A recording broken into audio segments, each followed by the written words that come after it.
আসসালামু আলাইকুম, কি অবস্থা, কেমন আছেন? আমরা ভালো আছে। তো বৃহস্পতিবার দিন কি কি রান্না করলাম আমি দেখাতেছি। বৃহস্পতিবার দিন যেহেতু শুক্রবারে ছুটি, তাই বৃহস্পতিবার দিন আমি কিছু পরিমাণে গুঁড়ি নিয়েছি। গুঁড়ি নিয়ে তারপর এরকমভাবে আমি পিঠাগুলো বানিয়ে নিচ্ছি। যেহেতু শীতকাল, বেশি শীত, এই শীতের দিনে কিন্তু পিঠা খেতে ভালো লাগে। তারপর আমি একে একে অনেকগুলো পিঠা বানিয়েছি। তারপরে শুটকি ভর্তা বানিয়েছি, দেখেন অনেকগুলো শুটকি ভর্তা। যেহেতু এখানে যত আরও ফ্যামিলি আছে ওদেরকে দেবো, খাওয়াবো, যেহেতু আমরাও খাবো। আর হয়তো মনে করেন শীতের দিন পিঠা কিন্তু সবাই মিলে খেলে কিন্তু ভালো লাগে, এটাই কিন্তু। আর পিঠাগুলো দেখতে কিন্তু অনেক সুন্দর হয়েছে, অসাধারণ। এটা একটা লোহার তাওয়া, আর এখানে যে লোহার তাওয়াটা দিয়ে বানানো হয় অনেক সুন্দর হয়। আর এদিকে এর আগের দিন আমি টমেটো দিয়ে ডাল রান্না করছিলাম, আসলে সত্যি কিন্তু অনেক মজা হয়েছিল, টেস্ট হয়েছিল ডালটা অসাধারণ।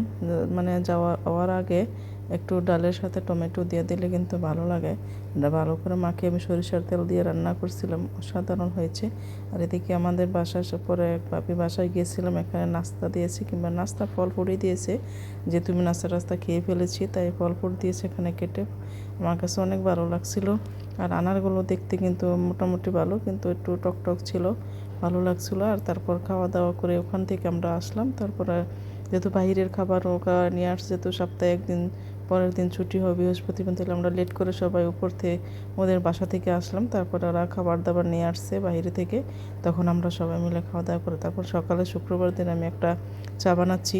দেখেন কত সুন্দর ব্ল্যাক টিটা হয়েছে। আর এটা কিন্তু আমার একমাত্র পছন্দের একটা কাপ, মাটির, বাংলাদেশ থেকে নিয়ে আসছিলাম।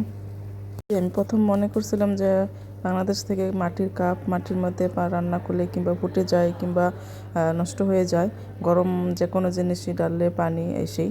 কিন্তু দেখি যে না, আমি একদম পুরো গরম পানি দিয়ে চা বানাইছিলাম। তারপরে এদিকে কিন্তু চাটা দিয়ে বানিয়ে নিলাম, তখন দেখলাম যে কিছুই হয় নাই, কোনো কিছু হয় না, সুন্দর হয়েছে, অসাধারণ হয়েছে। আর এদিকে দুপুরের জন্য আমি মাংস রান্না করলাম, টমেটো ভর্তা বানালাম।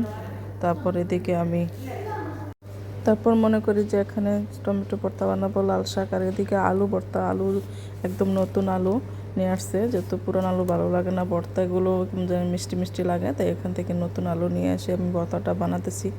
দেখেন কত সুন্দর লাল টকটক করে ভর্তাটা, লাল মরিচ দিয়ে, ধনিয়া পাতা, সরিষার তেল দিয়ে ভর্তাটা বানিয়ে, আর গরম গরম ভাতের সাথে, যেহেতু ছুটির দিন ভর্তা টর্তাই কিন্তু বানানো পরে তারপর মাছ মাংস কিংবা রান্না করি। তারপরে যেমন ওই দিন একটু রিল্যাক্স থাকি, যেহেতু একদিন অফ থাকে, তো ভর্তাটা বানিয়ে নিলাম, এত সুন্দর হয়েছে। আর গরম গরম ভাতের সাথে ভর্তা বা দুই প্রকারের ভর্তা, তারপর লাল শাক, এদিকে গরুর মাংস, শুটকি ভর্তা, অনেক আইটেম আলহামদুলিল্লাহ। আর এদিকে একটা নাস্তা দেখেন কত সুন্দর, অসাধারণ দেখতে।